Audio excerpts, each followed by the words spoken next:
निर्मला देवी के घर आंगन में शहनाई की मधुर ध्वनि गूंज रही थी। सारे घर में उल्लास का वातावरण था।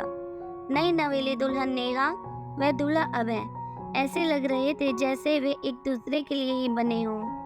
अभय का साथ पाकर नेहा प्रसन्न थी, परंतु दिन बीतने के साथ नेहा को यह एहसास होने लगा था कि ये एक असमानता उसके व अभय के बीच में है। नेहा जहाँ एक प्रगतिशील परिवार की मेघावी लड़की थी, वहीं अभय का परंपरागत रूढ़िवादी परिवार था। यहाँ तक कि इंजीनियर होते हुए भी अभय के व्यक्तित्व में परिवार में व्याप्त अंधविश्वास की झलक नेहा को स्पष्ट दिखाई देने लगी थी। नेहा को याद है कि शादी के बाद पहली बार जब वह अभय के साथ बाहर घूमने जा रही थी तो बड़ी जेठानी ने उसे टोक दिया था। नेहा नई दुल्हन तब तक घर से बाहर नहीं निकलती जब तक पंडित जी शुभ मुहूर्त नहीं बताते। यह इस घर की परंपरा है। और फिर एक सरसरी निगाह नेहा व अभय पर डालकर वे चली गई थी। नेहा तब और दुखी हो गई जब अभय ने भी उनकी बात मानकर घूमने जाने का कार्यक्रम स्थगित कर दिया था। हर रोज इसी तरह की कोई न कोई घटना होती रहती। नेहा का मन विद्रोह करने को आतुर हो उठता, परंतु नई बहू की लज्जा उसे रोक देती थी। हर कार्य के लिए निर्मला देवी को पंडित से सलाह लेना जरूरी था। घर का हर सदस्य पंडित की बताई बातों को ही मानता था। इसके लिए पता नहीं कितने रुपए पंडितों के घर पहुंच जाते थे। दिन बीतने लगे। अभय को नेहा समझाती, पर बचपन के संस्कार और जो अंधविश्वास उसमें भर दिए गए थे उनसे वह मुक्त नहीं हो पा रहा था। तभी एक दिन जब घर के सदस्यों को नेहा के पांव भारी होने की खबर मिली तो सारे घर में खुशी की लहर दौड़ गई। जल्दी से नेहा की सास निर्मला देवी मंदिर में प्रसाद चढ़ा आई। उधर खबर मिलते ही पंडित नत्थू शास्त्री अपनी पत्रियों को लेकर आ धमके। भरपेट जलपान करने के बाद अपनी भारी भरकम तोंद पर हाथ फेरते हुए पंडित निर्मला देवी से बोले, देखो पुत्री, अब तुम्हें बहू का खास ध्यान रखना होगा। पूरे 9 महीने बहू को मुहूर्त देखकर ही घर से बाहर निकालने देना होगा। और हाँ, कोई ऊंच ना नीच ना हो, इसके लिए भी उपाय करने होंगे। क्या उपाय पंडित जी? मैं आने वाले बच्चे की भलाई के लिए सब करूंगी। निर्मला देवी पंडित नत्थू शास्त्री के चरणों में झुककर बोली। मुस्कुराते हुए नत्थू शास्त्री मन ही मन प्रसन्न थे कि चलो अब साल भर तक तो मुफ्त का चढ़ावा मिलेगा। फिर बोले, देखो पुत्री, अभी अभी बहू के पांव भारी हुए हैं, इसलिए अभी तुम्हें हवन करवाना होगा ताकि शुरू का महीना ठीक से बीते। कितना खर्च आएगा पंडित जी? निर्मला देवी ने पूछा। यही कोई 5,000 रुपए। हवन की सामग्री मंगानी होगी और मेरे साथ हवन संपन्न कराने के लिए 4 ब्राह्मण और आएंगे। पंडित बोले। निर्मला देवी पैसे ले आई। लीजिए पंडित जी, अब सब जिम्मेदारी आपकी है। और हाँ, हवन शीघ्र ही करवाइए। चिंता ना करो पुत्री, सब भला होगा। अपनी पोथी उठाकर शास्त्री जी उठ खड़े हुए। नेहा यह सब देखकर दुखी हो उठी। हिम्मत करके निर्मला देवी के पास जाकर बोली, माँ जी, विज्ञान के इस युग में पंडितों की बात का विश्वास नहीं करना चाहिए। ये हवन पूजन सब अंधविश्वास है माँ जी। देखो बहू, माना तुम नए जमाने की हो, पर हमने भी दुनिया देखी है। ये केश धूप में ही सफेद नहीं हुए हैं हमारे। और हाँ, आइंदा हमारे काम में दखल नहीं देना। निर्मला देवी बोली। नेहा चुप हो गई। वह समझ गई कि माँ जी उसकी बात नहीं समझेगी। माँ जी क्या, इस परिवार का कोई भी सदस्य नहीं समझेगा। कुछ दिन बीतने के बाद पंडित नत्थू शास्त्री अपने साथी पंडितों के साथ हवन कराने आ पहुँचे। निर्मला देवी उन्हें आदर पूर्वक बैठाकर उनके चरण स्पर्श किए। फिर परिवार के सभी सदस्य ने भी उनके चरण स्पर्श किए। पंडित जी, हवन करने से सब बाधाएं दूर हो जाएगी ना? निर्मला देवी बोली। हाँ पुत्री, सब कुशल होगा। पंडित जी बोले।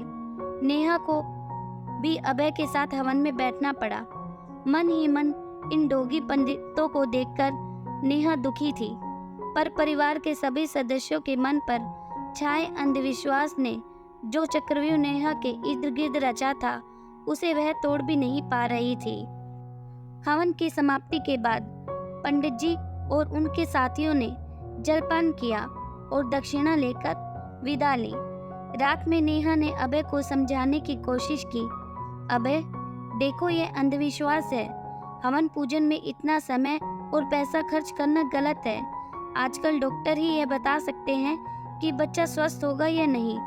पंडित तो सिर्फ ग्रहों के झूठे हेरे फेरे में फंसाकर अपनी रोजी रोटी चलाते हैं। देखो नेहा, माँ और परिवार के बाकी सदस्य तुम्हारे भले के लिए ही सोच रहे हैं। हमारे घर में हमेशा ही पंडितों से पूछकर सारे शुभ कार्य होते हैं, इसलिए तुम चुप रहो, यही अच्छा होगा। अभय गुस्से से बोला। दिन बीतने लगे। नेहा स्वयं को असहाय महसूस करने लगी, पर वह डॉक्टर सीमा के पास जब भी चेकअप के लिए जाती, उसे यह सुनकर तसल्ली मिलती कि सब ठीक है। 2 महीने बाद एक दिन दोपहर को दरवाजे की घंटी बजने पर निर्मला देवी ने दरवाजा खोला तो सामने पंडित जी खड़े थे। राम नामी धोती, माथे पर बड़ा सा टीका लगाए, जनेऊ पहने पंडित जी के हाथों में पोथी पत्रियाएं थी। अंदर आने को आतुर पंडित जी से निर्मला देवी बोली, मैंने आपको पहचाना नहीं पंडित जी।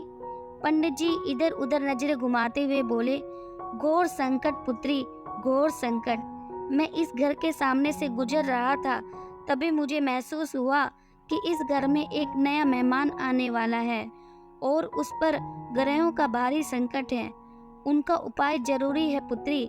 पर पंडित जी, निर्मला देवी की बात बीच में ही काटकर पंडित जी बोले पड़े, कुछ न कहो पुत्री, तुमने पंडित दीनानाथ शर्मा का नाम ही सुना है, मैं वही हूँ। मेरी बात कभी न टालना वरना अनर्थ हो जाएगा। घबराकर निर्मला देवी बोली, जैसा आप कहेंगे वैसा ही होगा पंडित जी। यह सब देखकर नेहा तिलमिला उठी।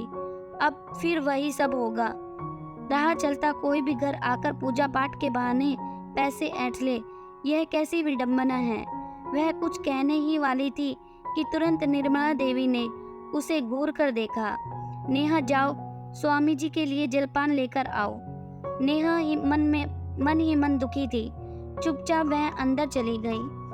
उसे समझ में नहीं आ रहा था कि वह क्या करे। उधर पंडित जी पंचांग निकालकर ग्रहों की गणना कर रहे थे। तुम्हारी बहू का 4था महीना चल रहा है ना पुत्री, क्या राशि है बहू की?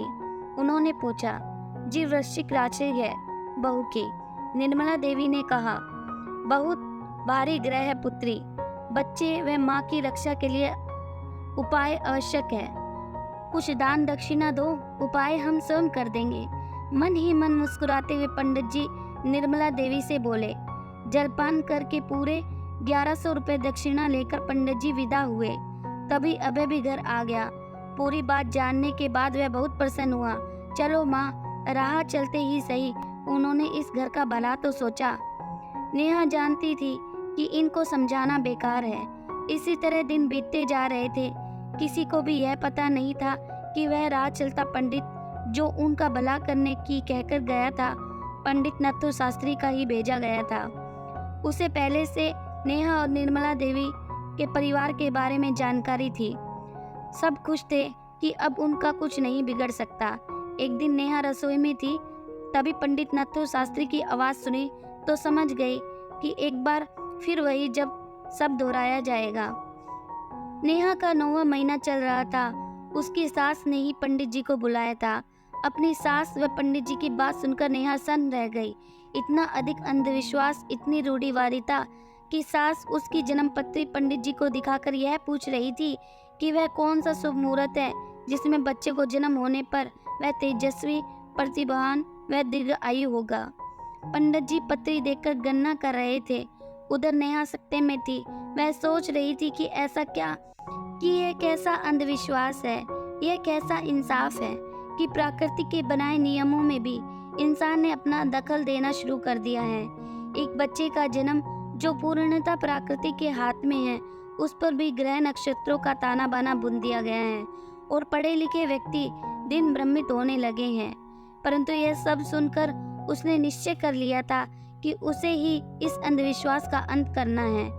इस सोच के साथ नेहा अपनी योजना को मूर्त रूप देने के लिए तत्पर हो उठी। वह इस योजना में डॉक्टर सीमा को भी शामिल करना चाहती थी, क्योंकि उनके सहयोग के बिना यह असंभव था।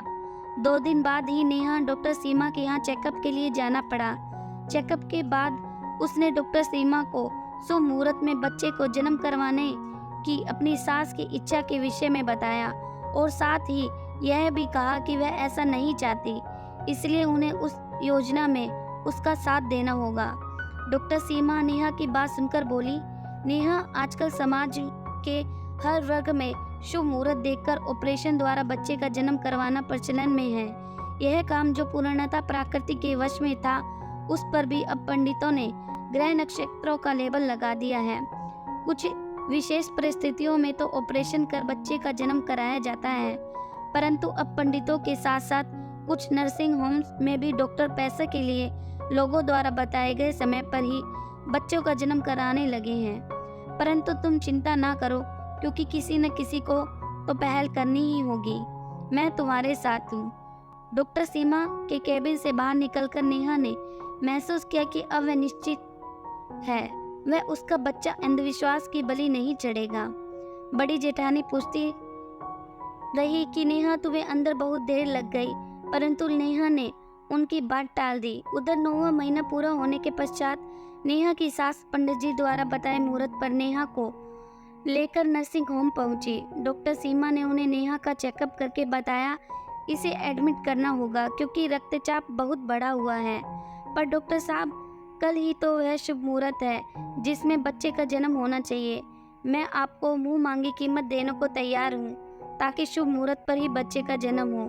निर्मला देवी बोली, हद करती है आप माँ जी, बढ़े हुए रक्तचाप में मैं ऐसा कुछ नहीं कर सकती। पहले नेहा की शारीरिक स्थिति ठीक होने दीजिए, और हाँ, यह कीमत अपने पास ही रखिए, क्योंकि मुझे नेहा व उसके बच्चे की जान ज्यादा प्यारी है। डॉक्टर सीमा क्रोध में बोली। निर्मला देवी गुमसुम सी एक तरफ बैठ गई। परिवार के सभी सदस्य एकाएक करके नर्सिंग होम पहुंच चुके थे। शायद सभी शुभ मुहूर्त पर होने वाले बच्चे को देखना चाहते थे, पर नेहा की हालत बहुत बात जानकर सभी चुप हो गए। उधर नेहा मन ही मन प्रसन्न थी, क्योंकि वह डॉक्टर सीमा के साथ अपने मकसद में कामयाब हो रही थी। उधर निर्मला देवी फिर से पंडित नत्थु शास्त्री के पास पहुंची और उन्हें बहू की हालत बताई। पंडित जी तो लालची थे ही, अतः उन्होंने तुरंत उन्हें 1 हफ्ते बाद का मुहूर्त बता दिया और आसानी से 501 रुपये दक्षिणा में प्राप्त किए। अब निर्मला देवी खुश थी, वे 1 हफ्ते के लिए चिंता मुक्त जो हो गई थी। उधर 2 दिन बाद नेहा ने एक स्वस्थ व सुंदर बालक को जन्म दिया। जहां अपने पोते को देखकर निर्मला देवी व परिवार के सभी सदस्य प्रसन्न थे, वहीं उसके शुभ मुहूर्त में न होने को लेकर उसके भविष्य को लेकर शंकित भी थे। तभी डॉक्टर सीमा ने वहां प्रवेश किया। डॉक्टर साहिबा, पंडित जी ने तो 1 हफ्ते बाद का मुहूर्त निकाला था, पर बच्चे का जन्म तो आज ही हो गया। आप देख लीजिए यह स्वस्थ तो है या नहीं।